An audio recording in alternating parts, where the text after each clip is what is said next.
I've come to a little village just outside Taunton in Somerset to create a garden for Mel, who works for the Royal British Legion as one of their care home managers. And Mel, quite simply, is one of their best. And her colleagues feel a new garden could be just the tonic for her, so I'm sneaking round the back to take a look. I hope she likes surprises. Oh, this is it. Oh, my gosh! Good morning. Nice to see you. And you. Let's have a look at what we've got then. It's very interesting layout. You've got these strange triangles here. Sorry. It was a long time ago. That was like 19 years ago. I'd run out of slabs, that's why. Oh. So I improvised. And then we've got pasture lawn, shed, sitting area on a bit of deck, another bit of lawn, barbecue area. It's all been a bit sort of dropped in, hasn't it, really? It has, yeah. But in an ideal world, what would you like to come out here and find? I'd like more colour. I love flowers, and just having it not so all different spaces, really. So what difference would your kind of garden make to you? It would be lovely because, I mean, obviously, you know, because of the long hours I do, I come home and I just want to relax. And there's no better place than being outside in your garden, you know? The work you do is pretty exhausting. Yes, it is, yeah. So tell me about that. You work in a British Legion care home. Care home. It's got 30 beds. It's all for ex-servicemen and women, or their dependents. They all have dementia. So yeah, it is very tiring, but very rewarding. That's why I do it. I love it. Absolutely love it. Mel makes a big difference to people's lives. When she walks in the door, it's like, oh, thank God, Mel's here. She's our rock, I suppose. And all the residents love her as well.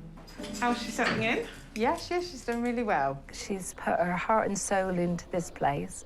My mum works very long days at the home. She also has to come back to my granddad and make sure that he's okay, that he's got his tea, that he's bathed, he's ready for bed. So by the time she goes home, it's silly o'clock, and then she has to have her tea and relax before the next day.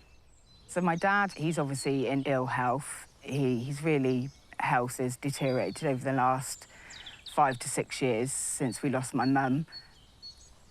He's a very proud man and tries to do as much as he can for himself, but he's willing to take the help that we give him. So, yeah, I care for him on a daily basis. I think she does far too much. She thinks she doesn't do enough. I think she just needs something nice for her, because she gives to other people, and really it's just nice to have something done for her, I suppose. I want to have a look at this view and see what's beyond that. There's the most glorious view. Yes. Sloping field. This reminds me of the kind of view you get in a stately home, where Capability Brown would have brought the landscape right up to the house, and Incapability Titchmarsh might have a go at doing something similar. So we're borrowing the view, in effect. Yeah. I can only say that the problem is you won't want to leave it because you'll just keep looking at the view. Yeah, well, I'll have to, won't I? Yeah, nice problem to have. Yeah. Well, I think we should perhaps give it a go, you know, Yeah. see what we can do for you. Yes. And I think also we might be able to do a bit of something for your care home as well. Oh, that'd be brilliant. Because I think they could probably do somewhere outside to sit, couldn't they? Yeah. Oh, that would be excellent. So we're going to borrow the view for Mel and also transform the garden at the care home for the British Legion's centenary. I'd better let the team know I've just volunteered us for 2 gardens this week. I'll call in the armed forces. Yes, call them in.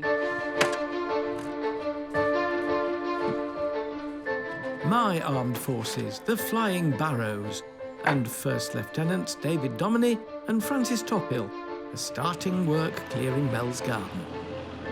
Lots to do, I think. There's just a lot to do. And as the team crack on, I'm off to work on my design, starting with some inspiration on a stately scale.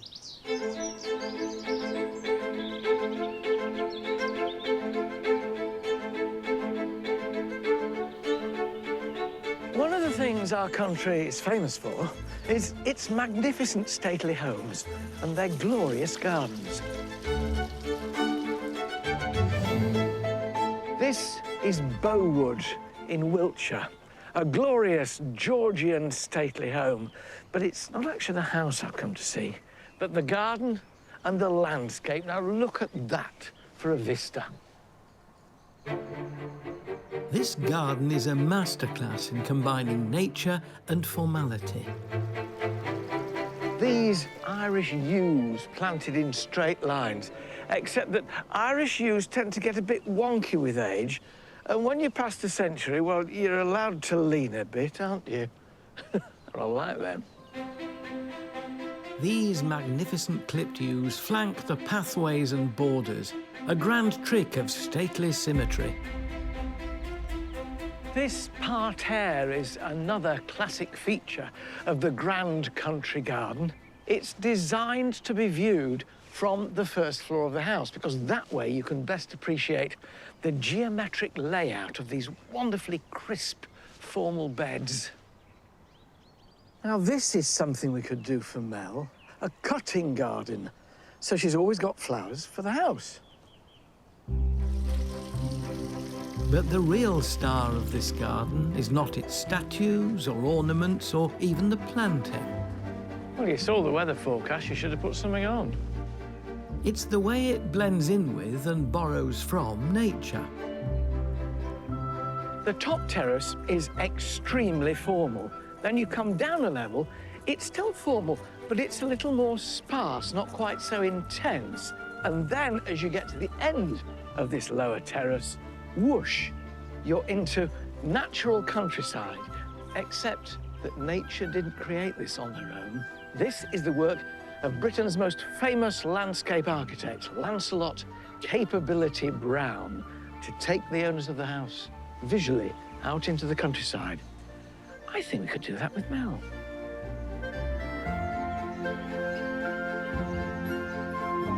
So how can you possibly translate a garden like this grand one at Bowood into something that would fit behind a domestic dwelling? Well, the principles are exactly the same, and that's what we'll do for Mel. Immediately outside her house, she's obviously going to want a terrace to go straight out onto, like this, but a bit smaller. And straight from the house down to the view, because all the time here, we're aiming to take the eye to that borrowed landscape, the view right at the end. Inspired by the tulips here, I'll create a pretty cutting garden for the two borders in front of the terrace, filled with flowers for all seasons. So a cutting garden against the house. Francis can do those. And the parterre that we've got here, we can do a pattern on the paving that almost looks like a parterre, which can have dining at one end, sitting at the other, and that whole area there in the centre, I'd like David to manage. He's good at that sort of thing. I'll tackle the end of the garden where it begins to move out into the landscape with that borrowed view. Instead of that enormous great fence at the end, which masks the view, I'll do a country hedge through which Mel can peer. The centre, we'll have a water feature. A seat there for Mel to sit on. I want her to feel as though she's wrapped around by plants and flowers. And her dad loves visiting, so we'll put a seat for her dad on the other. And I know he likes fruit, so we'll put some beds down there with gooseberries, things like that in them. And of course, we've got to fit in some topiary. I'd quite like to pick up on this sort of wonkiness of these Irish yews and not necessarily do them symmetrical, just to make you smile, really. I think gardens should make you smile. So, a water feature, grand paving scheme, smart borders, all coming together into a miniature stately home marvel.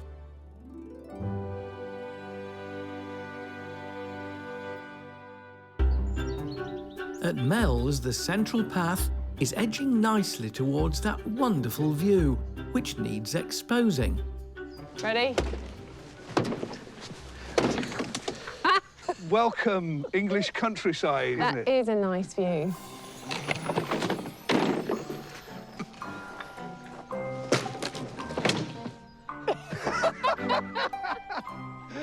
No. Oh, well done, Dave. There we go. Just a few bits of stone. Well, there we go. Thanks very much.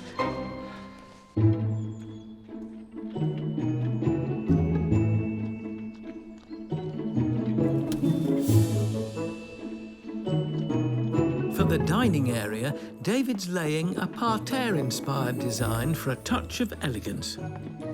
Now, to create my pattern, I'm using just a couple of bits of hard landscaping material. The slabs, the same slabs that we're using on the patio, and of course the pathway as well, and some of these pavers.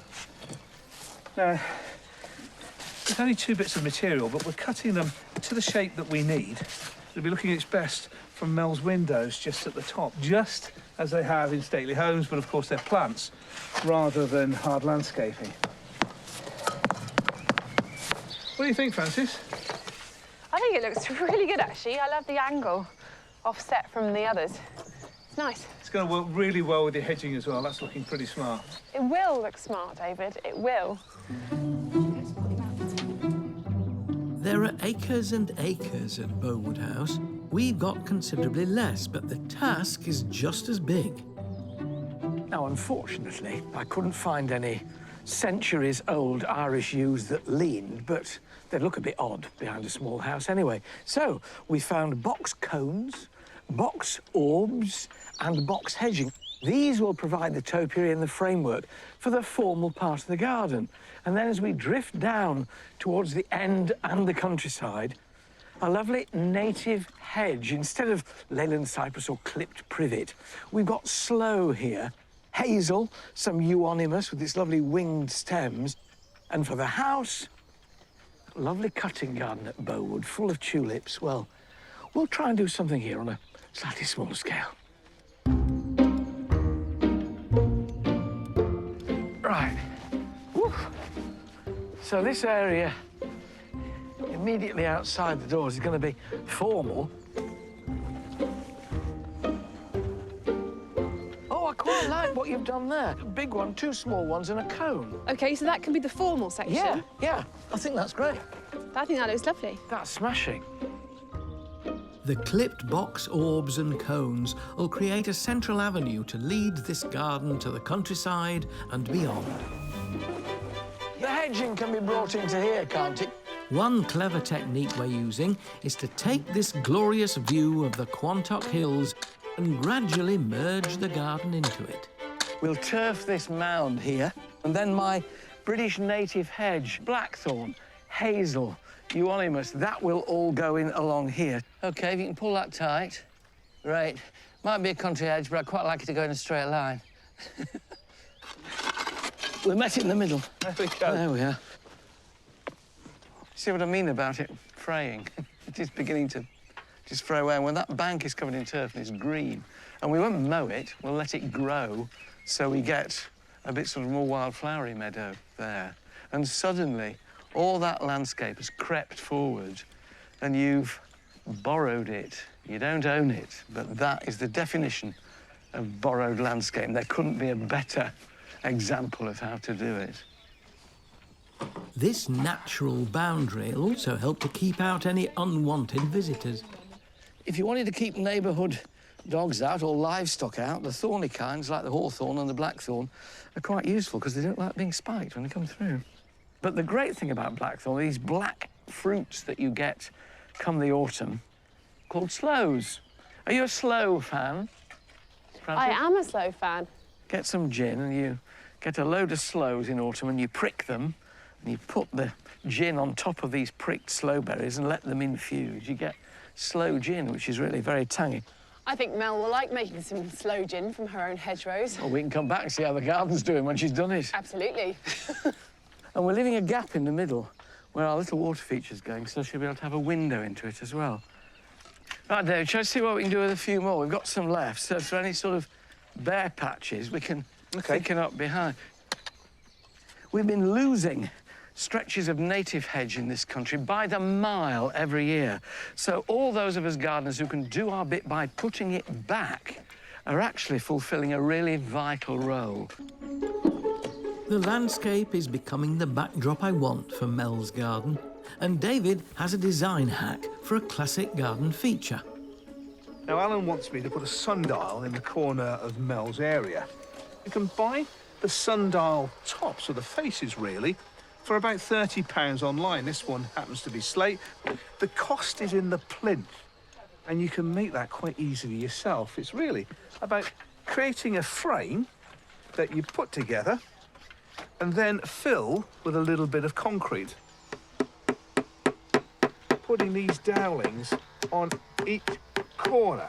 So as I take away the frame, there will be a little indentation along the side, which will make it look much more than just a giant concrete pillar.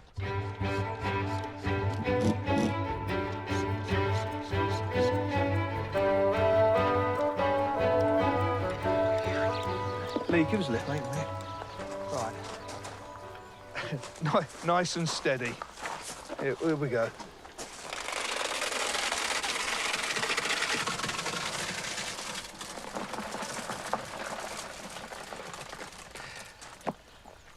One down. I think there's another 10 of those to go. It's always best to give the mould a bit of a tap as you're filling it up, because the vibration releases some of the air bubbles that are trapped inside, and they just come up at the surface. So everything looks considerably smoother when you take the mould off. It may look like a bit of a mission, but it's actually really enjoyable to do, and of course it's going to save you hundreds of pounds as well. I will give you one tip though. Do it on a sunny day, because it might be even nicer. And it'll dry a lot quicker as well. And David's got a crafty plan for his sundial. This is the last one. Shame it's all dial and no sun.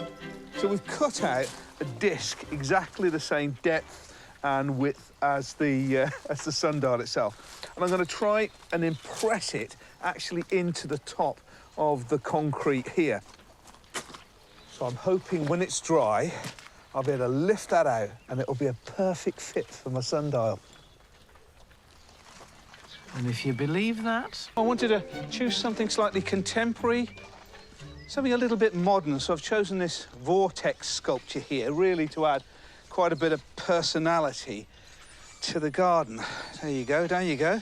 We're not going to put this on a plinth. We quite like the fact that we've got features at different heights, and of course we've got the plinth for the sundial, Alan's water feature, and the rest. But I think as a viewpoint as you're coming down the garden, it'll really sing out to you here.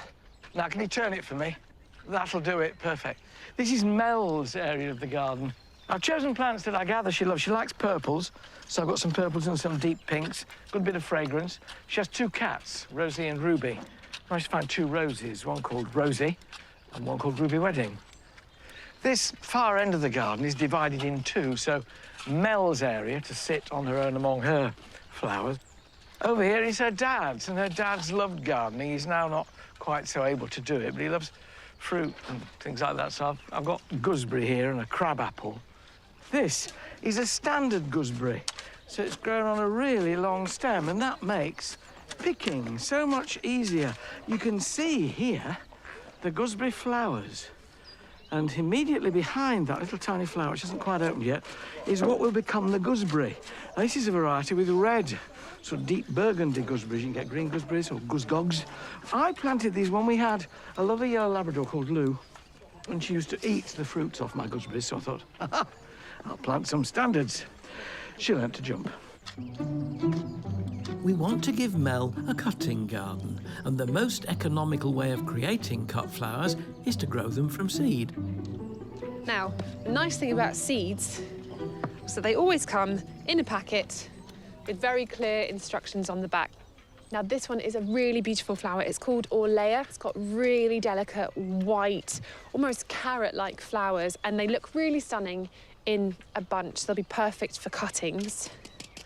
Now, as a rule of thumb, generally, the bigger the seed, the deeper it needs to go in the soil. So this one is actually a fairly decent size. So I'm just going to push that down a little way in, about 1/2 centimetre, should be enough. And then the other half, I'm going to fill with this. Now, this isn't actually something I've never grown before. It's called Bells of Ireland. It's a completely different shaped seed, this one, but a similar size. So I'm going to give it the same spacing and the same planting depth. Firm them in so they make good soil contact, and cover the whole lot with a little bit of compost. And now, very importantly, label them. If you don't label your seeds, then when they come up, you have absolutely no idea what they are. They could be cucumbers or they could be cut flowers. And in a couple of weeks' time, I should start to see seedlings emerge like this. So now I'm going to show you how to actually pot these up. So I'm just going to put these into cells like this. Fill it with a multi-purpose compost. This is a nice peat-free one. So firm that up. And then this is when it gets quite delicate. At this stage, seedlings are really, really prone to being snapped. And what you do is you get it into the soil and you want to anchor the plant up from its roots rather than pulling it up. Never touch its stems, always touch its leaves. And ever so gently, I'm not even pulling on this leaf, I'm just letting it slowly be released from the soil. Bring it out. This whole process is called pricking out. And you can see all that lovely root on there. You want to keep as much of that intact as you possibly can. And then using a pencil, or I generally just use my finger, make a lovely big hole, get that root right down so that it's straight, not bunching up. These ones are cosmos, and they're perfect for cuttings because they have masses of flowers. And the more you cut them, the more flowers are formed. They're great for bees too. As well as growing from seeds, you can create an instant cutting garden from established plants and flowering bulbs. If you imagine a stately home with a dedicated cutting garden, you can probably imagine acres and acres and a huge staff to maintain it, which would mean digging things up and replanting over and over again through the year to guarantee that you always have flowers. Here, we don't have the luxury of acres, we don't have the luxury of staff. But what we do have is the ability to do something called succession planting, which means that you plant flowers that will flower throughout the year as much as you can. So things from the middle of the winter right the way through to the autumn. Now these are dahlias, they're tubers, but these will flower from the early summer right the way through until the first frosts, when you probably dig them up out of the ground. So they'll be really invaluable for Mel's cuttings. There we go. The key to success in a tiny space like this is really maximising the plants that you grow. As much variety as you can, different flower shapes, textures, annuals, perennials, bulbs, and even some foliage. And then you'll really maximise your ability to create some beautiful bouquets. And a great one for that is this hellebore. And this is called Creedale, a whole series of hellebores that have been bred specifically for their very long stems. Normally hellebores have very short stems, but with any cut flower, a crucial component is a nice long stem that you can cut right down and it will stand up nice and tall in a vase. So this should be very happy here and look really lovely.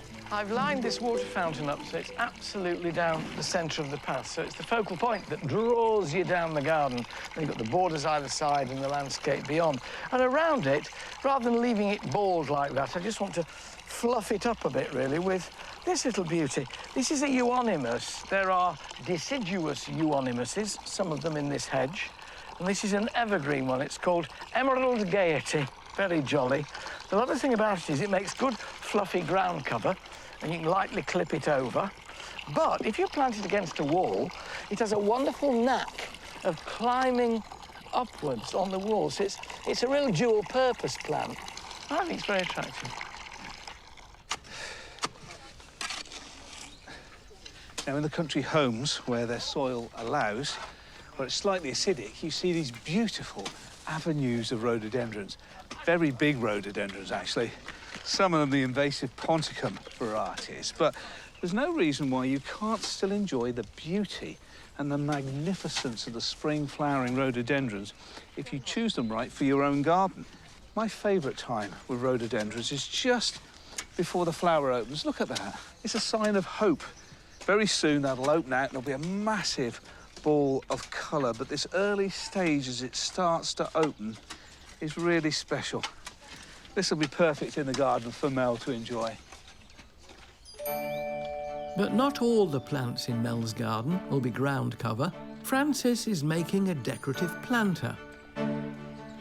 In any grand stately home, big planting containers were always a feature, and a lot of them would have been made from lead. Some of those pots, depending on the size, could be hundreds or even thousands of pounds. So instead, I'm making something that looks just like a lead container, but instead using some cheap timber and some slate, and hopefully create a very similar effect.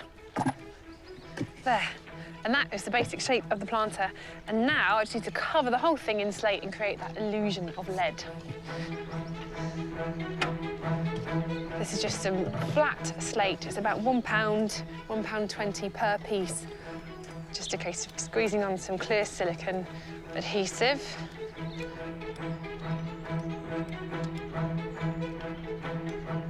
I just have some nice, thick, strong plywood, which I've drilled some holes in that will allow the plants to drain away. And then 4 little feet. There. 1 faux lead planter that actually looks the part. But for a container this stately, we need a plant that's also stately. So I'm going to fill it with this beautiful camellia. This should be happy in this container for years, but you will need to remember to feed and water anything that you're growing in a container more than you would in the ground, where nature does it for you.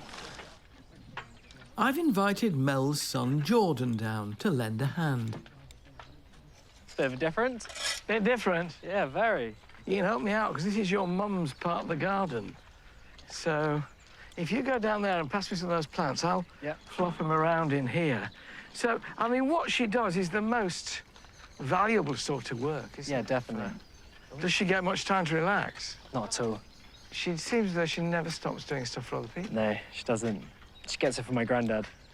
Oh, well, and he's coming here as well, isn't he? Yeah, yeah. Well, that bit there is for your granddad. This little bit's for your mum. Nice. And the others are sort of family area, so you'll be allowed in the other ones. Yeah, lovely. These are off limits. Have you been here long? Well, I was literally born 2 doors down. Oh. In that house, and then we moved up here, so me and Mum been here about 19 years. So this is very much your territory, isn't it? We love it here. We love the village, so... Is she going to make sure she does actually sit down in this place? Do you think it'll be a job making her do it? Oh, no. Yeah. I'll tell her to put her feet up when she comes back.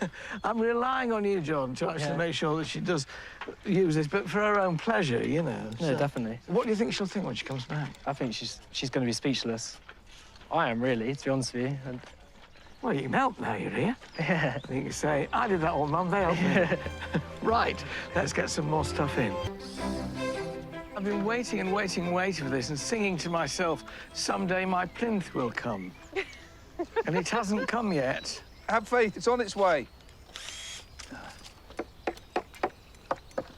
Right, watch out the dust. Put it slightly over your way.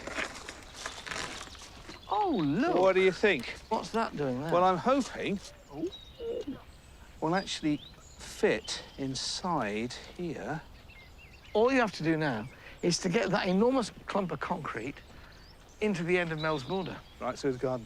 That is the kind help of my trolley and you, Alan. Well, I'll see you just there. on the... Whoa, hold on. OK. Yep. Keep going round. Round. Ready? You might have to walk it a little bit when you get it there, but you're nearly there. Sit. Square. Now, it'll do me. Lovely job. Get your plate and your gnome on in. Coming up to 5 to 4. Perfect. Lovely. We're nearly there. Just a massive Portland stone tabletop. Hardly dare look when it's coming through the gate. To install in the dining area. Is it the right way up? Hey, we're in. Don't tread on those plants. Watch the plants. Which way round do you want it? I'm on it. Hands up who wants a cup of tea. Oh, sorry. Don't come to me. Keep going. What about front to back? It looks good. It does look good.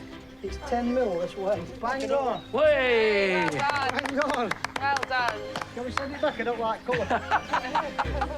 Just a few creature comforts, and our grand stately home garden, shrunk to fit Mel's plot, is complete.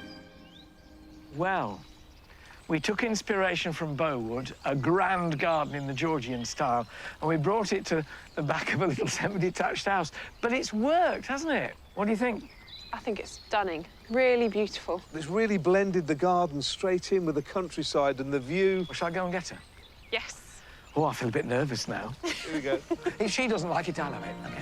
Okay. Just a few days ago, Mel's garden was a tired, bland, mismatched space, boxed in by a dreary brown fence that blocked out a magnificent view.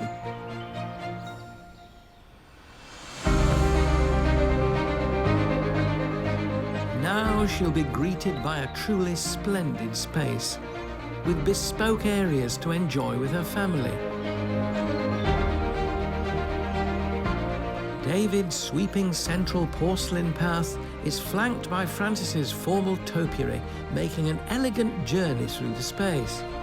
A central parterre-style patio features a luxurious family sitting and dining area, complete with Portland stone table, perfect for spending time together. At the end of the garden, I've created little nooks surrounded by fruit trees and colourful flowers, a great place to relax and enjoy the view. My new natural hedgerow blending into the countryside and beyond. For more information on how we built this garden, go to itv.com/Alan.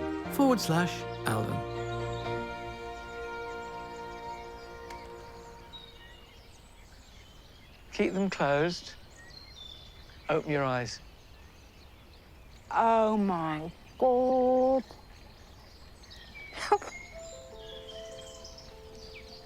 God, that's beautiful. Jeez, I never imagined it could look like this. Never imagined. I can't thank you enough. Oh my God. There's the water feature. That's amazing. That's lovely. Oh, beautiful. Go and sit over on... That's your side. Yeah, it's my side. I got the gin. Thank you.